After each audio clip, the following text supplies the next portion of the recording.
Está começando o Talk Show de Bola com Enzo Bassani.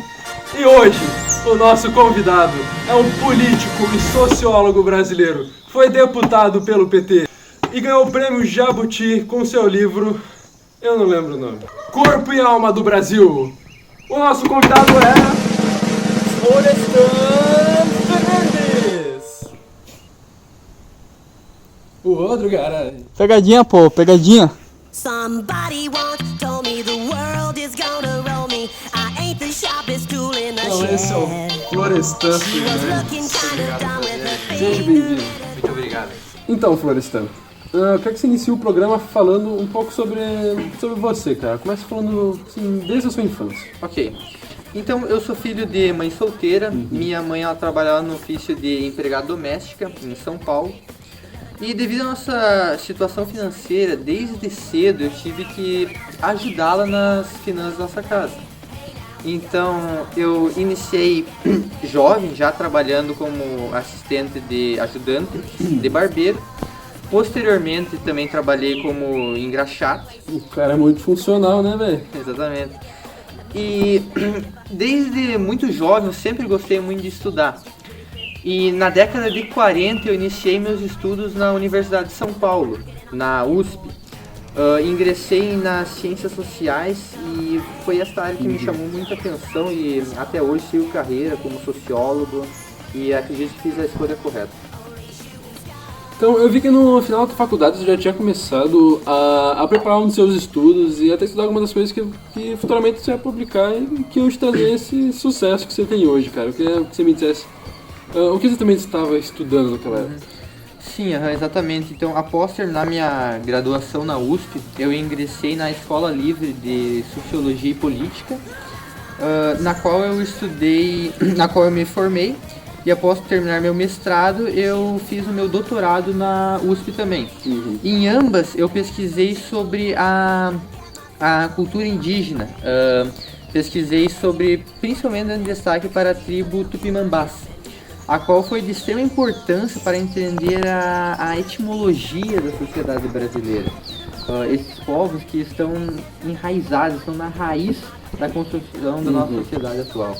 Posteriormente, eu iniciei meus estudos na questão da colocação do negro na sociedade, que principalmente é possível ver que com o fim da escravidão, quando o indivíduo negro passou de propriedade para um indivíduo livre, ele já saiu numa questão de desvantagem em relação ao indivíduo branco, o que se alastra até os dias de hoje, que majoritariamente as pessoas da raça negra estão em uma situação socioeconômica em desvantagem comparado ao indivíduo branco, o que seria a principal exemplificação da falta de democracia no Brasil, tendo em vista que a democracia seria um sistema, um regime político, cultural e econômico que garanta igualdade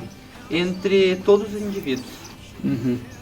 Mas assim, o que muita gente se questiona é, se você for analisar a sociedade atual, você não acha que esse problema que você citou é um problema que está incluído em todos da classe mais baixa, ou que seria um problema essencialmente assim, do capitalismo e assim, que não só o negro é afetado, mas que toda a classe mais baixa seria mais afetada por isso? Sim, porém temos que ver que o negro ele acaba sofrendo duas vezes.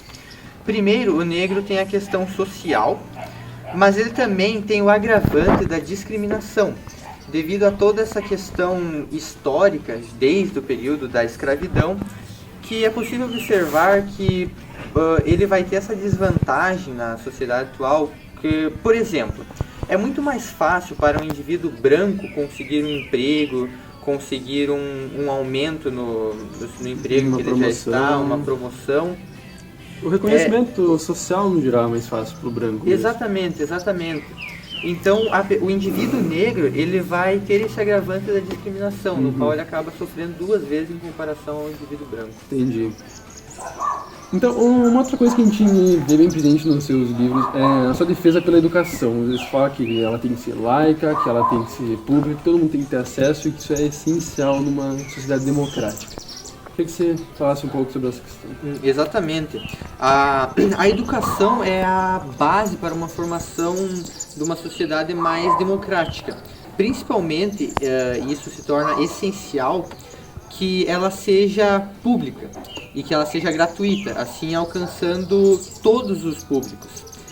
Isso é necessário para proporcionar uma formação para todos os indivíduos, até aqueles que estão em classes sociais mais baixas, que não conseguiriam alcançar, não conseguiriam ingressar numa escola privada, numa escola em que seria necessário o pagamento.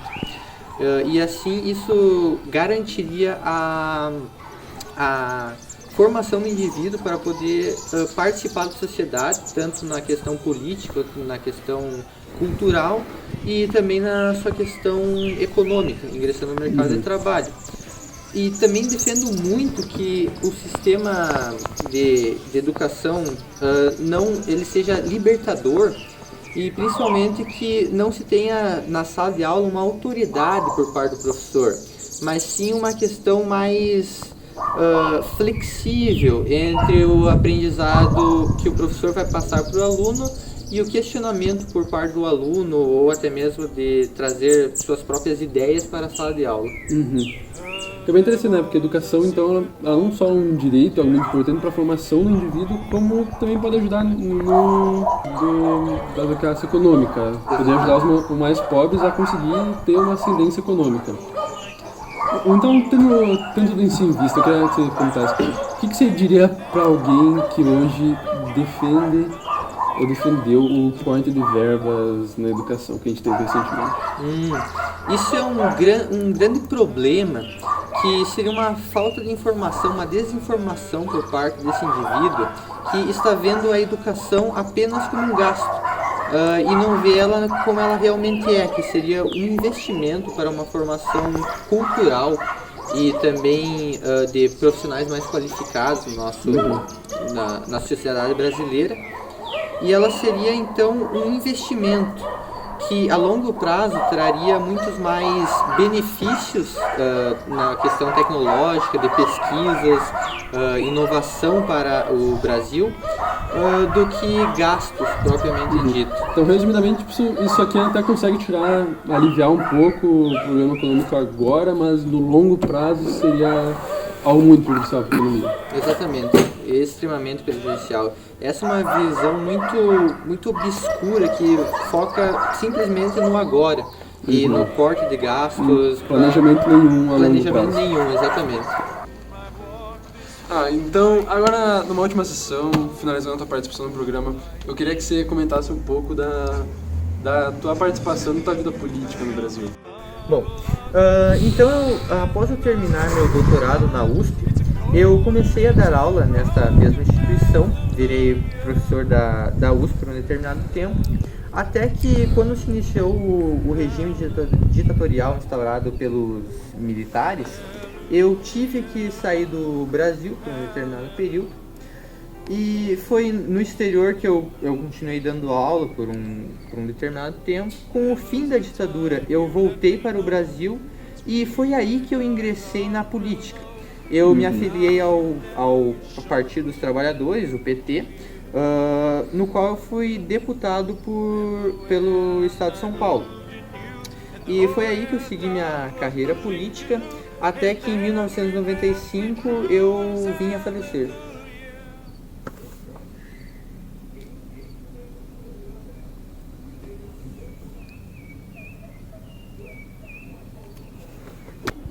Caralho, meu irmão, é um fantasma, meu. Então, já que nosso participante ficou um pouco mais desesperado, vamos direto entrevistar as pessoas na rua. It's not a cry you can hear at night. It's not somebody you've seen the light. It's a cold and it's a broken hallelujah. Você acha que o Brasil é um país racista? Sim. Você poderia dizer o porquê? Eu acho que o racismo ele tá nas pequenas coisas. Por exemplo, ano passado eu vivenciei um acontecimento em que uma mulher haitiana ela estava passando na minha frente e aí veio um ônibus de crianças e eles começaram a chamar ela de negra, preta e começaram a fazer racismo com ela. eu achei que, nossa, isso foi algo surreal, sabe? Eu até poderia tentar falar com ela, só que até eu não sei muito bem como falar com as pessoas em relação a isso sem que elas se ofendam. E eu acho que o racismo, ele tá muito bem introduzido na sociedade do Brasil. Por exemplo,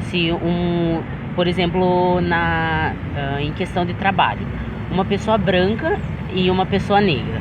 Muitas vezes a pessoa branca terá privilégio em questão da pessoa negra. Por quê?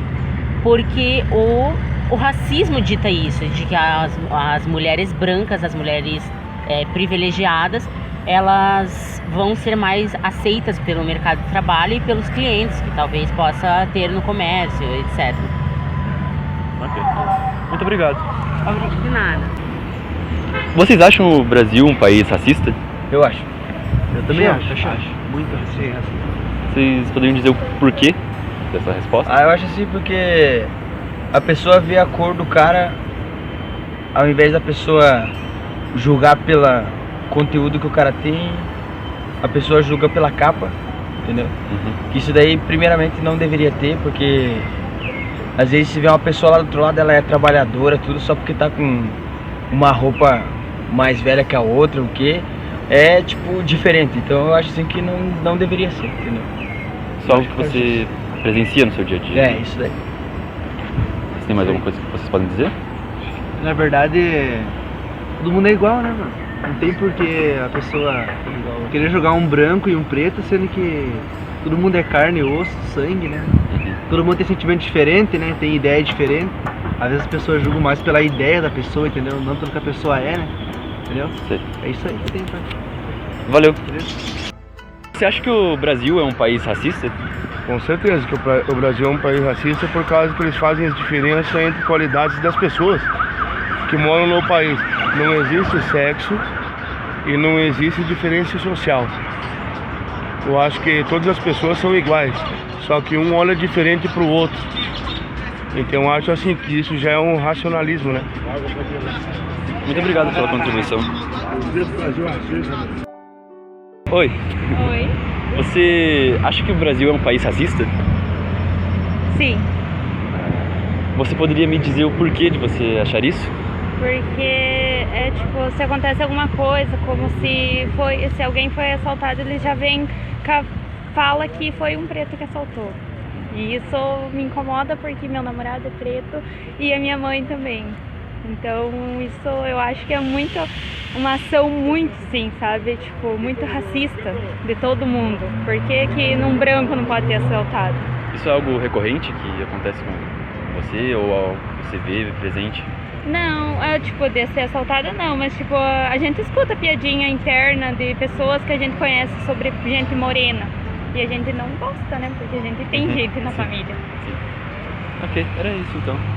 Obrigada. Muito obrigado.